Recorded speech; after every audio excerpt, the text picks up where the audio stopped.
saya terima kasih ya kepada Kepala BPKH, terima kasih semuanya ya.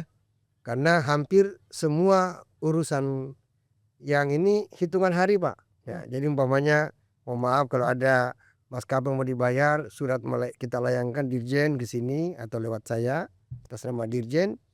Ini kami terima kasih kepada tim BPKH.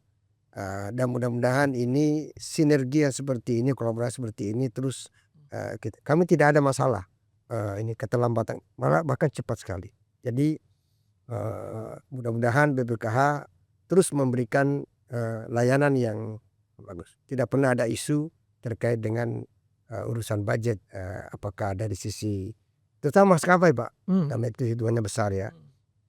Dan terima kasih ya, jadi komunikasi lancar baik dengan kepala BPKH maupun sekretarisnya, dewas-dewasnya sangat mudah komunikasinya. Semua surat secara resmi direspon secara cepat, pembayaran juga lancar. Jadi kalau menurut saya ya tinggal menjaga ritme ini ke depannya, dan saya merasa tidak ada kendala apa-apa. Al-Hajjul Mabrur laisa lahul jaza illal jannah. Haji mabrur adalah tidak ada lain kecuali ganjarannya adalah surga.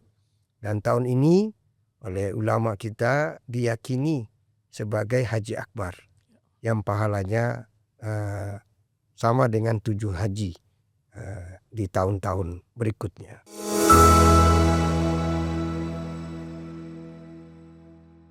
Assalamualaikum warahmatullahi wabarakatuh. Halo Haji Muda. Ibadah haji adalah impian setiap muslim, dan di balik kelancaran pelaksananya terdapat dedikasi dan kerja keras dari berbagai pihak. Hari ini saya, Ricky Syahroni Putra, akan mengupas tuntas seluk-beluk pelayanan haji tersebut langsung dari ahlinya.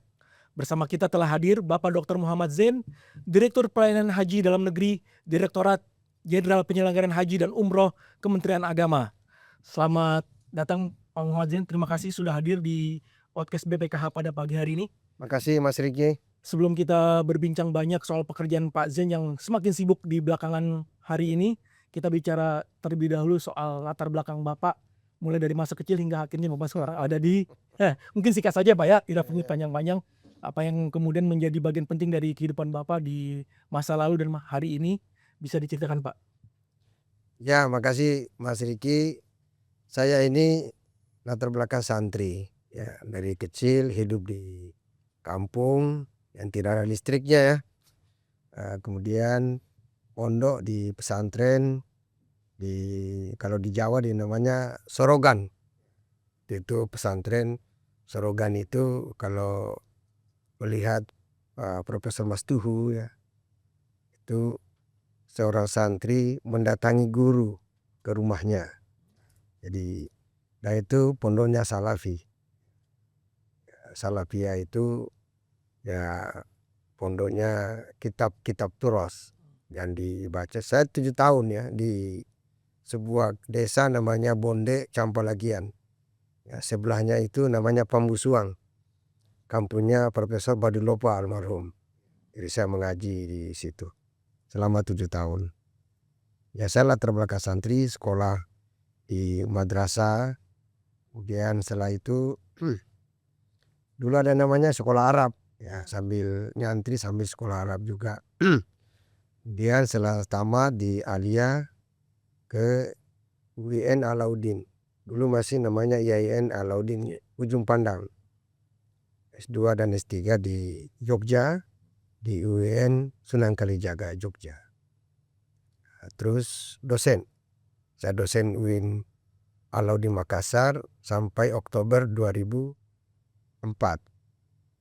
Dan setelah itu mutasi ke Jakarta sebagai dosen UIN Syarif Hidayatullah Jakarta semenjak 5 Oktober 2004.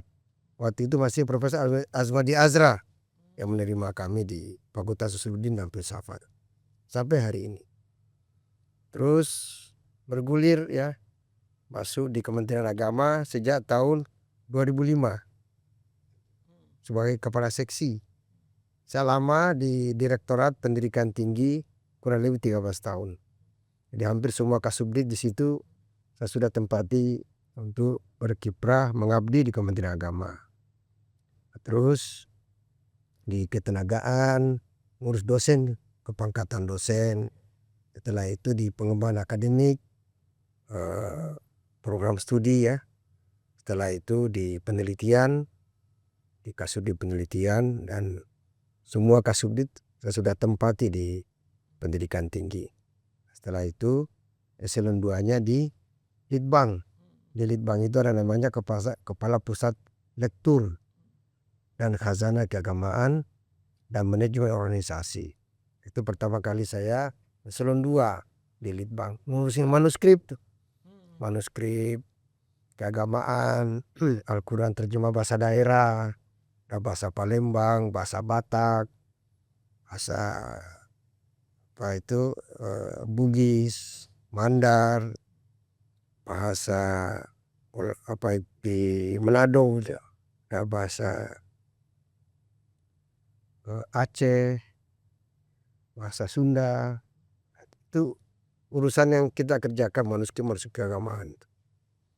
Setelah situ direktur guru dan tenaga pendidikan.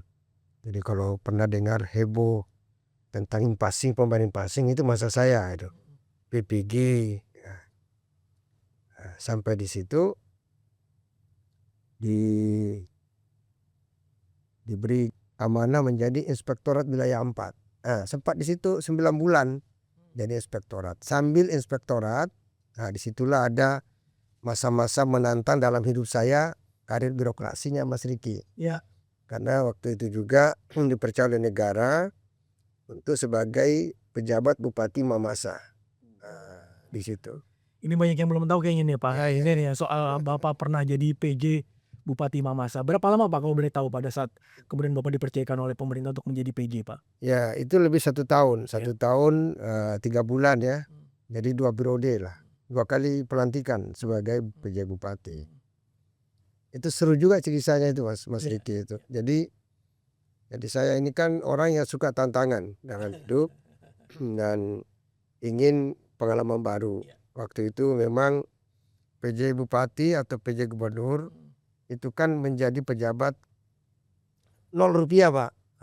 Kita ini kan ditunjuk oleh negara, oleh kalau bupati itu oleh Kemendagri ya. Kemendagri, itu di bawah pimpinan Profesor Tito Karnavian, Jenderal ya, Karnavian, dan semua ada amanah tambahan, kita juga bisa memberi kontribusi kepada negara kita. Nah, ini jadi pertanyaan besarnya adalah kemudian apa yang kemudian ketika Bapak menjadi PJ Mamasa dan sekarang ada di Kementerian Agama sebagai birokrat juga, apa yang membedakan Pak tugasnya Pak? Tadi kan Bapak bilang menarik tuh.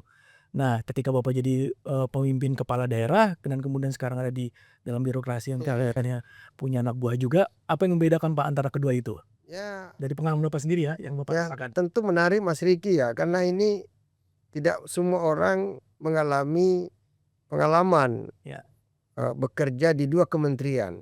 Jadi waktu itu kan sebagai inspektorat wilayah 4 tetap tugas kita sebagai inspektorat wilayah 4, kemudian juga sebagai PJ Bupati, dan itu dua-dua dikerjakan Pak pada saat yang bersamaan.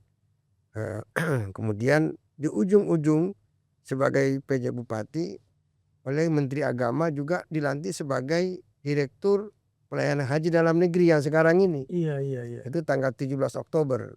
Jadi 2 situasi yang berbeda. Tadinya di Inspektorat Wilayah 4, terus diberi amanah baru. Ya, saya menantang juga tentang haji kan. Haji kan selalu ada cerita tiap tahun Pak. Iya. Saya ada tantangan. Dan waktu itu sempat saya mau PLH kan. Tapi waktu itu juga ada pansus Pak. Di Menteri Agama, Prof. Kiai Nasaruddin Umar, saya itu dilantik oleh Gus Yakut pada tanggal 17 Oktober. 2 hari kemudian ada pergantian menteri, saya lapor ke Prof. Kiai Nasaruddin Umar untuk di PLH-kan. Beliau mengatakan, udah jalani saja, atur jadwalnya. Saya yakin Anda bisa bekerja di 2 tempat, di 2 kementerian, di 2 lokasi yang berbeda. Iya. Ya. Itu handlingnya gimana Pak? Nah, Apa itu namanya? ya kita bersyukur kan sekarang kan digital leadership ya. Iya. Jadi kita bisa mendelivery pekerjaan di 2 tempat dan itu kita sangat terbantu ya oleh human resource, teman-teman di PHU itu sangat baik. Pak Dirjen juga orang yang mengayomi ya. Profesor Hilman Latif itu saya kenal sudah lama ya. Beliau punya gaya tersendiri dan beliau sangat milenial ya dalam bekerja. Jadi ini juga membantu kita. Ya, saya bolak-balik Jakarta, Mamasa ya, itu juga butuh waktu sangat. Ya. Kalau sampai ke Mamasa kan butuh waktu di atas 10 jam. Wah. Nah, jadi pokoknya dari sini ke Makassar itu 2 jam. Dari Makassar ke Polowali, Polman itu kurang lebih 5-6 jam. Dari Mamasa ke atas itu ya 2,5 jam atau 3 jam. Jadi menantang ya, karena ini dua hal yang berbeda ya, karena tantangannya juga berbeda, tentu tidak bisa dibandingkan. Karena kalau di Bupati, PJ Bupati kan ya punya tugas tersendiri. Pertama tertulis di SK itu, pertama inflasi, harus menekan inflasi. Inflasi ya. Jadi waktu itu memang Pak Tito sangat tegas. Kalau ada PJ Bupati 2 minggu tidak bisa menekan inflasi, angka inflasi di daerahnya, itu pasti dievaluasi Pak. Iya. Ya, jadi itu ya kita harus kerjasama dengan Bulog, Iya. di mana harga beras, harga cabai, bawang putih, harga minyak goreng ya, ikan, telur dan sebagainya. Ada beberapa komoditi itu harus kita. Nah, kami kan bekerja di Mamasa. Mamasa ini kan daerah pegunungan Pak. Ya, di mana kalau curah hujan tinggi itu pasti ada longsor. Jadi ini tantangannya tidak mudah, dan itu jarak dari Mamuju butuh waktu 3 jam perjalanan, dari Tanah Toraja juga jauh juga tuh.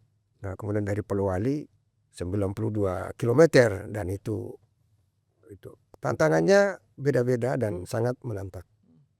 Ya, kalau tadi berkaca dari kemudian apa yang Bapak sampaikan tadi, memang akhirnya masing-masing pekerjaan punya tantangannya masing-masing. Nah, kembali lagi nih, kita mau tahu cerita di balik apa yang kemudian Bapak jalani sekarang tupoksinya sebagai direktur penyelenggaraan haji dalam negeri. Nah, kita mau tahu nih Pak, apa aja sih tanggung jawab pekerjaan Bapak pada saat ini di Kementerian Agama? Boleh cerita Pak? Iya, sebentar dulu. Dari Mamasa tuh. Oke. Jadi waktu saya di sana itu tantangannya itu mendatangkan presiden. Jadi itu untuk pertama kalinya Pak Jokowi datang tanggal 23 April 2024. Itu kan tidak mudah ya Pak. Ya. Daerah kepegunungan mendatangkan presiden, tantangannya banyak, cuacanya harus dicek, kemudian landasan pesawat dan sebagainya. Tidak mudah ya mendatangkan, tapi alhamdulillah datang. Kemudian kita juga mendapatkan pembangunan rumah sakit ya, yang modern untuk Mamasa, pasar ya, ada beberapa ya program yang diberikan oleh presiden kepada kita. Kemudian ya banyak hal lah yang bisa kita kerjakan selama kita inti yang saya mau sampaikan bahwa Mamasa ini daerah eksotik. Di sana itu ada 400 lebih jenis anggrek yang tumbuh di Mamasa, kan daerah dingin. Kemudian udaranya 100%, itu di sana juga ada gunung Gandan Dewata dan dikenal sebagai negeri 1000 di atas awan. Jadi asik sekali sebetulnya di Mamasa itu. Jadi nanti Mas Riki lah jalan-jalan lah ke sana itu. Siap Pak. Nah, Siap. alhamdulillah Menarik sekali kalau dari cerita Bapak ini Kak. sekarang sudah 3 tempat itu sudah tembus ya, dari Tanah Toraja lewat Tabang, Mamasa, Polowali sudah bagus jalannya. Dari Mamuju sudah beton semua. Jadi alhamdulillah ya itu Mamasa bisa kita. Dan ini daerah kopi Pak. Ya, sejak zaman Belanda itu. Iya, buat pecinta kopi itu pasti senang banget itu di sana itu Pak. Kopinya gede-gede loh Pak. Jadi masih ada kopi yang batangnya besar sekali. Ya, seperti batang pohon yang sangat besar ya. Ya Pak, tadi pertanyaan saya yang tadi sempat terputus tadi. Nah, sekarang nih kita bicara soal tupoksi Bapak nih sebagai Direktur Penyelenggaraan dalam Haji di Kementerian Agama. Apa saja sih Pak tugas-tugasnya Pak? Oh iya, ini kan ada tugasnya tuh. Jadi pertama di kami itu pertama ada Kasubdit yang menangani terkait eh, pendaftaran dan pelunasan haji. Hmm. Nah itu ada teman saya namanya Pak Amir Hamzah itu. Ya. Nah itu khusus untuk pendaftaran haji dan pelunasan haji. Ini sudah selesai isunya nih. Ya. Nah, jadi alhamdulillah sampai hari ini kita sudah jadi kuota haji reguler itu ada 203.320. Tapi yang mendaftar pelunasan itu surplus lebih 10.000. Lebih 10.000 Pak Ya. untuk tahun ini Pak ya. Nah, untuk tahun ini kita bersyukur.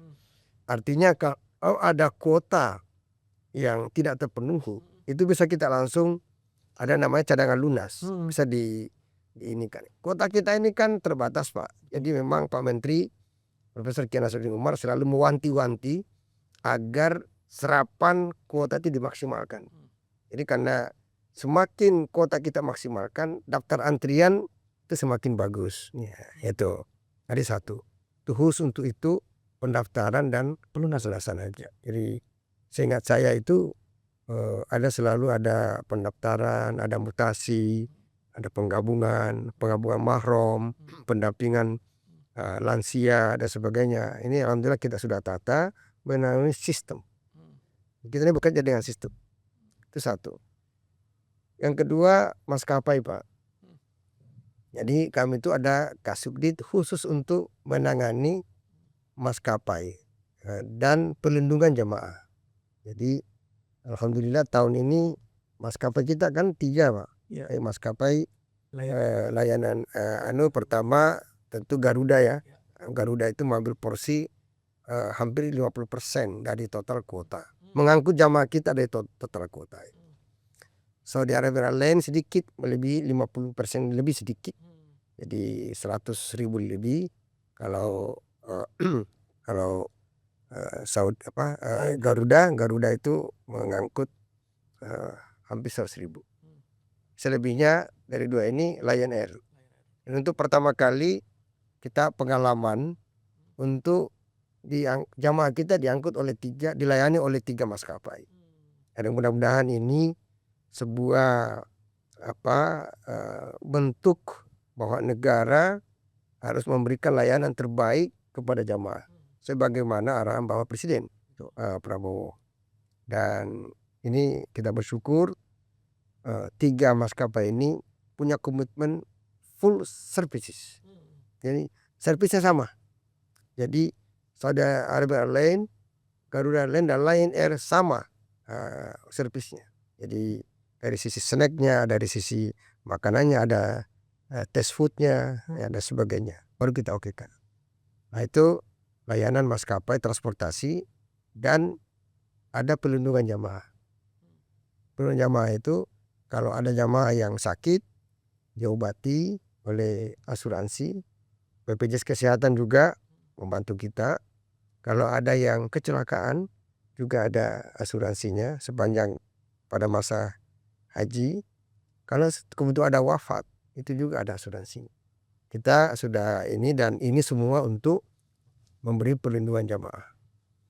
Itu yang tugas yang ada dari kami. Kemudian asrama. Jadi di saya ini banyak urusan penting. Jadi asrama itu ada 33 asrama se-Indonesia ya Pak ya. Iya, ya. Di antaranya juga ada 14 embarkasi. Nah, embarkasi itu juga kita umpamanya di sini ada embarkasi Pondok Gede kan, ada itu asrama haji Pondok Gede, ada Bekasi ya, ada Kertajati. Ini kita sudah mulai coba juga Banten Cipondo tuh. Mari sudah mulai. Insya Allah pemulangan kita lewat Cipondo untuk mempercepat mendekatkan jamaah dengan rumahnya. Iya, ya. Dan ada Soekarno Hatta kan, kalau Soekarno Hatta layanan fast track.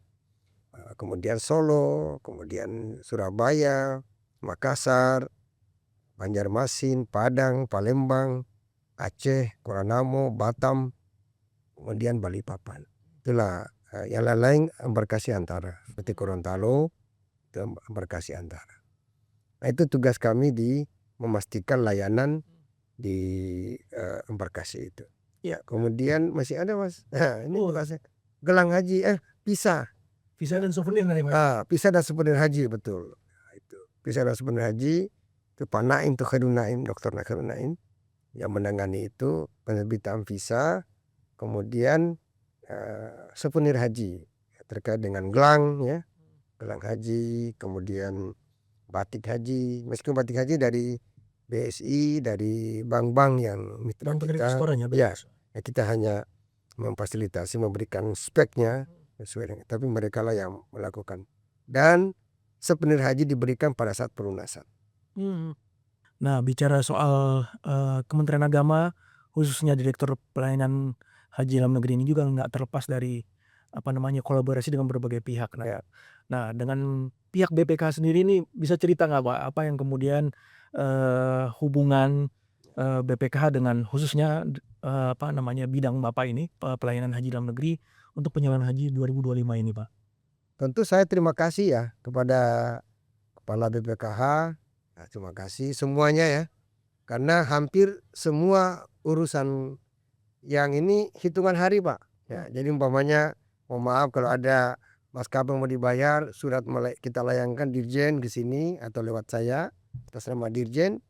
Ini kami terima kasih kepada tim BPKH, dan mudah-mudahan ini sinergi yang seperti ini, kolaborasi seperti ini terus, kami tidak ada masalah ini keterlambatan, malah bahkan cepat sekali. Jadi mudah-mudahan BPKH terus memberikan layanan yang bagus. Tidak pernah ada isu terkait dengan urusan budget, apakah dari sisi terutama maskapai Pak, karena itu hitungannya besar ya.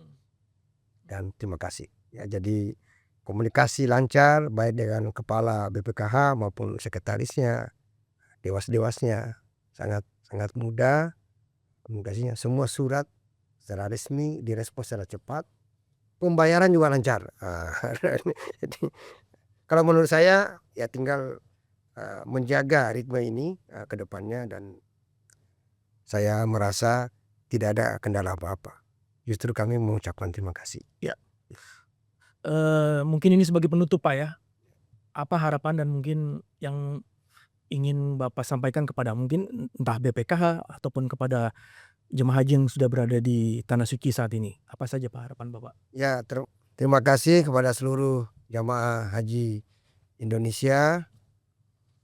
Ya, semoga kita semua bisa memberi layanan yang berkualitas kepada jamaah dengan arahan Pak Menteri Agama yang indikatornya itu jamaah masuk di embarkasi tersenyum, naik di maskapai pesawat dan nyaman dan aman selama proses haji Mekah Madinah, Baitullah itu aman nyaman, Al-Muzna insyaallah aman nyaman, dan mereka kembali ke tanah air tersenyum bahagia karena kita yakini mereka sudah melaksanakan seluruh wajib rukunnya haji dan janji Nabi sebagaimana dalam hadis Nabi, al-hajjul mabrur laisa lahul jaza illal jannah. Haji mabrur adalah tidak ada lain kecuali ganjarannya adalah surga, dan tahun ini oleh ulama kita diyakini sebagai haji akbar yang pahalanya sama dengan 7 haji di tahun-tahun berikutnya. Yang kedua, BPKH terima kasih. Semoga layanan yang diberikan terutama dari sisi finansial ini semakin baik, dan tentu sampai hari ini tidak ada kendala. Terima kasih kepada seluruh BPKH mulai dari top leadernya sampai ke bawah-bawahnya. Nice, tidak ada kendala komunikasi sekaligus layanan. Terima kasih. Ya, perjalanan ibadah haji adalah sebuah amanah besar, dan BPKH tentunya bersama Kementerian Agama dan semua stakeholder terus berupaya untuk mengenai closingnya. Sorry ya. Perjalanan ibadah haji adalah sebuah amanah besar. BPKH bersama Kementerian Agama tentunya dan semua stakeholder terus berupaya untuk menunaikan amanah tersebut dengan sebaik-baiknya. Terima kasih kepada Bapak Dr. Muhammad Zain atas penjelasannya yang mendalam. Semoga Allah Subhanahu wa Ta'ala senantiasa memberikan kemudahan bagi seluruh calon jemaah haji Indonesia. Sampai bertemu di episode mendatang. Wassalamualaikum warahmatullahi wabarakatuh. Terima kasih. Terima kasih Mas Riki. Thank you.